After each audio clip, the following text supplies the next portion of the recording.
Baik, Assalamualaikum warahmatullahi wabarakatuh. Waalaikumsalam warahmatullahi wabarakatuh. Apa kabar Bapak dan Ibu? Alhamdulillah.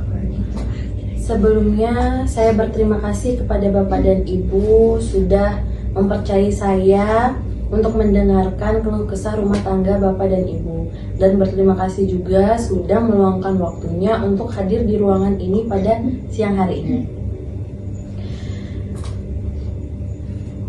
Sebelum kita mulai, alangkah baiknya kita berdoa untuk memperlancar kegiatan kita pada siang hari ini. Berdoa dimulai. Berdoa selesai. Perkenalkan, nama saya Rabani Angelina. Saya sebagai konselor untuk kegiatan konseling keluarga kita siang hari ini. Dan di sini kita bicara dari hati ke hati agar semua permasalahan selesai.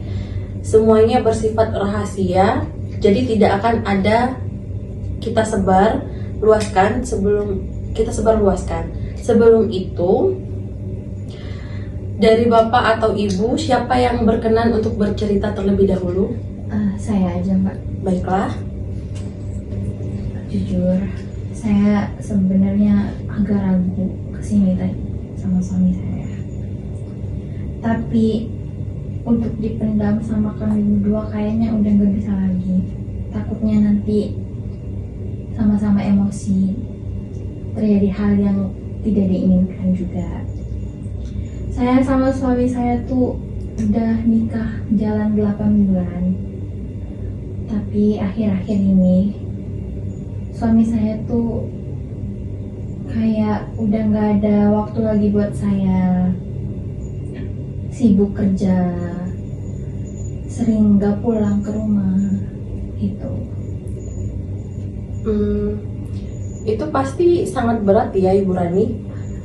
Di awal pernikahan biasanya pasangan berharap banyak untuk waktu bareng, tapi Ibu Rani malah merasa ditinggal. Saya pikir setelah saya menikah, saya lebih punya banyak waktu bersama suami saya. Ternyata saya salah. Suami saya lebih sering di luar, jarang pulang, kerja lembur terus. Kerjanya hampir lupa waktu. Bahkan dia kayak udah lupa sama saya. Saya kadang makan juga sendiri. Saya pikir setelah saya menikah, saya akan lebih punya banyak waktu sama suami saya. Ternyata saya salah. Suami saya lebih sering di luar rumah, sering kerja lembur, kerjanya gak tahu waktu lagi. Bahkan kayaknya dia juga udah lupa sama saya. Saya lebih sering sendiri sekarang. Padahal dulu dia benar-benar selalu ada. Waktu saya tanya, saya coba buat bicara sama dia, tapi dia langsung bilang capek, mau tidur. Jadi saya benar-benar ngerasa sendiri. Saya memang capek, Mbak. Tapi bukan capek fisik. Saya juga merasa akhir-akhir ini tertekan karena kantor lagi gila-gilaan bikin proyek besar dan saya diminta bos buat nge-handle 2 proyek sekaligus. Kalau saya ngelewatin ini, bisa-bisa saya terlewatkan kesempatan buat naik jabatan. Saya juga kerja buat masa depan kita, Mbak. Nah, baiklah Bapak dan Ibu, saya berterima kasih nih udah jujur nih ya. Tapi kayaknya Bapak dan Ibu lagi hidup di dunia yang berbeda. Ibu Rani merasa sendiri, sementara Bapak Dimas sedang berjuang. Tapi di sini kalian belum saling benar-benar mengabari isi hati masing-masing. Saya tuh ngerti, Mbak, sangat ngerti kalau suami saya tuh sibuk kerja. Tapi kenapa kayak dia tuh nggak nganggap saya ada, nggak pernah ngabarin lagi. setidaknya ngabarin kalau emang sibuk. Saya tuh cuman pengen punya waktu lebih sama suami saya. Saya nggak minta 24 jam, tapi setidaknya dia ada buat saya. Kalau dia pulang, dia ada buat saya, bukan langsung tidur. Gitu, Mbak.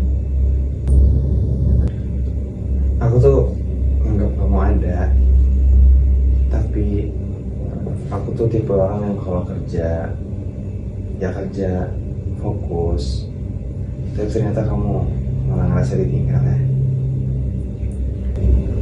Tuh bahkan pernah mikir, apa aku salah? Apa aku kurang buat kamu? Apa bisa kita bahagia dengan keadaan kita yang kayak gini? Ibu Rani, Anda merasa di sini Anda merasa tidak terlihat, sedangkan Bapak Dimas, Anda merasa tertekan oleh tuntutan. Sebenarnya kalian berdua itu nggak salah.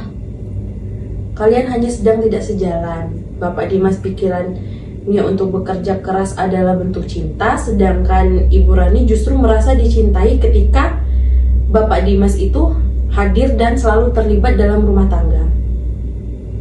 Itu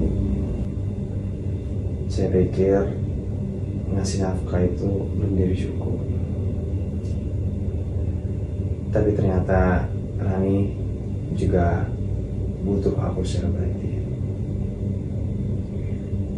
Aku tuh gak cuma butuh nafkah dari kamu, gak butuh uang terus-terusan. Yang aku butuhin kamu ada, kamu bisa ngeluangin waktu buat aku, kamu sesibuk-sibuknya kamu setidaknya ngabarin aku. Jangan ngebiarin aku ngerasa aku nggak ada. Cukup gitu aja. Nah, di sini nih Bapak Dimas udah ngambil langkah bagus, tapi perlu diingat, jangan cuman berjanji sekarang, tapi harus dibuktiin. Tantangan sebenarnya di kehidupan pernikahan itu adalah di kesehariannya. Ibu Rani, bagaimana bisa bantu Bapak Dimas tetap konsisten dengan janji-janjinya tadi? Mbak, Ya, Dimas tuh tahu aku nggak suka janji, jadi aku minta ke Dimas buat buktiin ke aku kalau kamu bisa merubah itu semua. Ada buat aku, bisa di-talk bareng sebelum tidur. Menurut saya itu penting sih Mbak, buat keberlanjutan hubungan kita.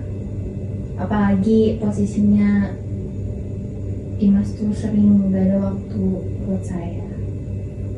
good choice. Kalian sebenarnya saling sayang, tapi belum nemu cara komunikasi yang baik dalam rumah tangga itu kayak mana. Kadang itu cinta bukan tentang seberapa kerasnya kita berjuang dalam rumah tangga, tapi seberapa nyambungnya kita menyampaikan dan menerima komunikasi itu. Saya sadar sekarang saya takut kehilangan Rani, dan juga saya juga nggak mau jadi suami yang cuma numpang tinggal doang di rumah. Saya juga akan belajar lebih sabar lagi, lebih memahami kesibukan suami saya. Saya nggak akan nyerah kalau Dimas juga nggak nyerah. Ayo. Nah, Bapak dan Ibu, itu baru bisa disebut dengan pasangan, saling mengerti.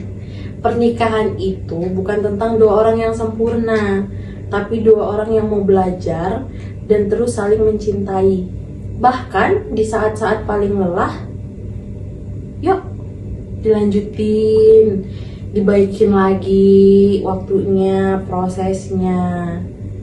Baik-baiklah, maaf-maafanlah. Baik Ya. Bapak dan Ibu, Oke. bagaimana perasaannya? Sudah lebih lega?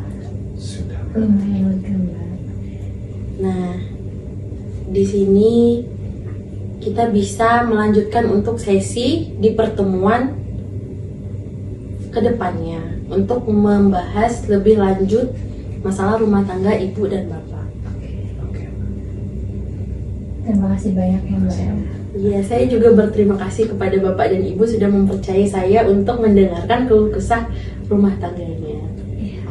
Kalau saya banyak salah, mohon dimaafkan.